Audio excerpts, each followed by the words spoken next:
So to be perfectly honest with you, to me Mother's Day is the hardest day to preach. Because even in this relatively medium-sized, humble gathering, your relationship with your moms is unique and different. I know some of you will be able to sit down at your dinner table today with your mom and your family and things will feel quite normal. For many of you, you might almost are going to be a mom, and that's exciting. Some of you, this may be the first Mother's Day where your mom is not here.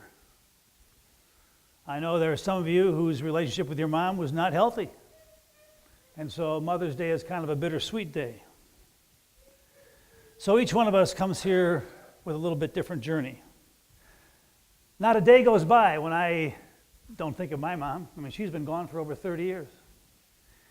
And I still, when I walk out back in the mornings, I ask her to kind of watch over me so I don't say something stupid when I do a funeral or a wedding, and just kind of be my guardian. And my mom was as flawed as anybody else. I mean, she had a flawed son. And she was one of those people that in life tried to please everybody. And you know as well as I do, that does not work. And that she just worked so hard, because if I'm self-absorbed, she was unself-absorbed. All she cared about was the happiness of other people, which is a nice trait sometimes, but can also just kill you. You know how we often say, can't please everybody all the time? She tried, she died trying. Anyway, I'm not sure why, but I had an ordinary funeral yesterday morning, and I started thinking about my mom and moms.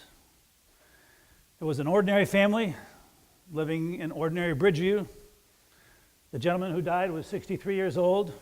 He was an avid smoker, an avid Sox fan, an avid union machinist, and an avid non-churchgoer. My kind of guy. I talked at length to his wife the day before to find out a little bit about him, and then I got there early because I wanted to meet his daughter and her family.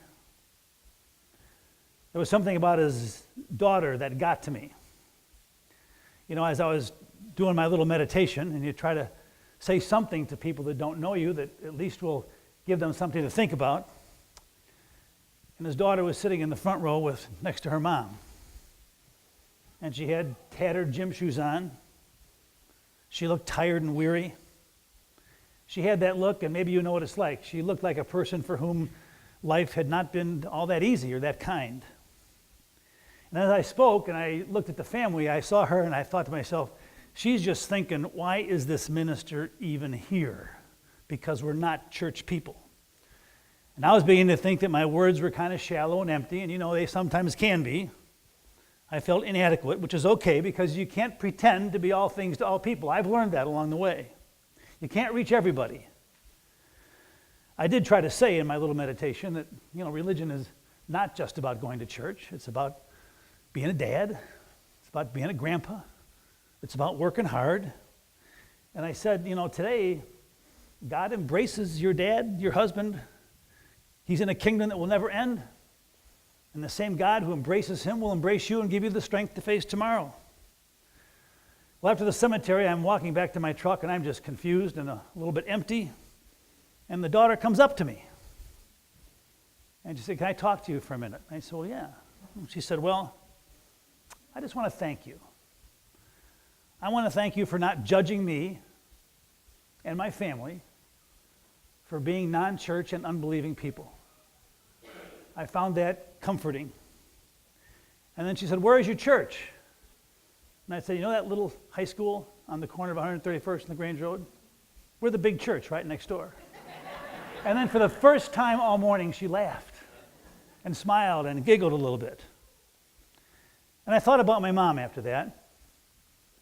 And I thought about our church. And I thought about you. You know, the world can sometimes be a little harsh and a little judgmental. And there are a lot of people, maybe it be us once in a while, where we just feel like we don't fit in where other people want us to fit in. And sometimes the world can beat you up and make you kind of tired. And there need to be places and people and spaces where you can go and somehow feel embraced and accepted and not judged.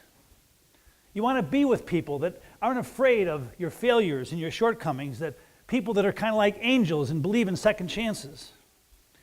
And whether we admit it or not, no matter how old we are, we need a mama or two in our lives that somehow witness to and give us that sense of unconditional love. And I think of this man's daughter on Mother's Day, and I think of my mom, and yes, she's gone, but I always think of her silent message of unconditional love. And that fuels my fire every single day. And I realize, and I hope you believe this, without you, without this church, without that crazy coffee pot and the open door and the carpet and the love bucket, moments like yesterday with that young lady would not happen. Because when I go to a place like that, I carry you with me. Your message of grace and goodness and forgiveness and love. I mean, those young moms we're going to help with the love bucket, you're never going to meet them probably. The lady I saw at the funeral yesterday, you'll never meet her. And yet, it doesn't matter. Because when you give from the very guts and fiber of who you are unto somebody else, you know you're making the world a better place, and you don't need a thank you, you don't need recognition, just knowing that somehow that gift makes one little hunk of the kingdom a little kinder and a little gentler. You see, we stand for something that's bigger than all of us. It's about believing in this God, this incredible power, who somehow resides in the imperfections of our humanity. It's about a machinist, a weary daughter, a young mom in Oak Park or the city, common acts of kindness from people like you and me that somehow reach somebody else and let them know there's a world out there that doesn't have to be harsh and doesn't have to be judgmental. I've been reading a book. I'm a crazy reader because, I hang out with people and live with somebody who reads like a book a day.